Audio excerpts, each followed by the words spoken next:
Good morning. Class 9-এ পাঠরত ছাত্রছাত্রীরা যারা এবছর বিদ্যাসাগর সায়েন্স অলিম্পিয়াড পরীক্ষা দেবে তাদের এবছর পরীক্ষায় আসার মতো একটি অঙ্ক স্ক্রিনে দেখা যাচ্ছে। এই ধরনের কোনো অঙ্ক এবার পরীক্ষায় আসতেই পারে। এই অঙ্কটি আমরা করব। If 3 to the power x minus y equal to 27 and 3 to the power x plus y equal to 243, find the value of x. আমাদের দেওয়া আছে 3 to the power x minus y equal to 27 এবং 3 to the power x plus y equal to 243। আমরা একটি সমীকরণ ধরে এগোই। 3 to the power x minus y equal to 27কে আমরা লিখতে পারি 3 কিউব।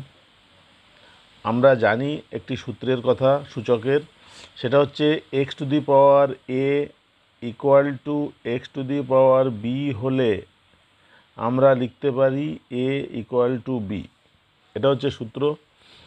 তাহলে 3 to the power x minus y equal to 3 cube, এক্ষেত্রে আমরা লিখতে পারি অতএব x minus y equal to 3। বেজের 3 যদি তুলে দিই x minus y equal to 3।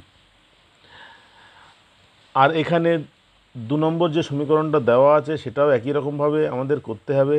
এখানে 243, এটা যদি আমরা উৎপাদকে বিশ্লেষণ করি 3 দিয়ে কাটি, 243কে 3 দিয়ে ভাগ করলে 81, আবার 3 দিয়ে ভাগ করলে এটা হবে 27,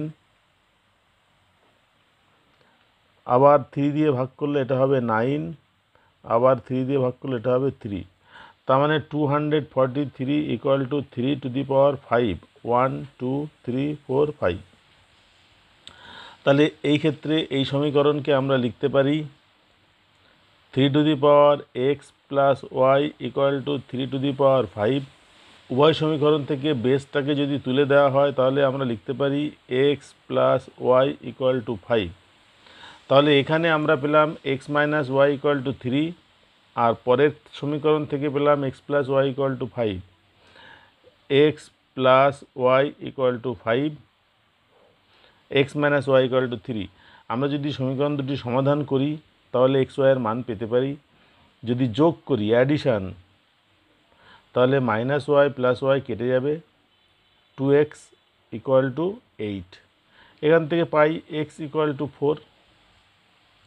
আমাদের x এর মান বার করতে বলেছে, x ইকুয়াল টু 4।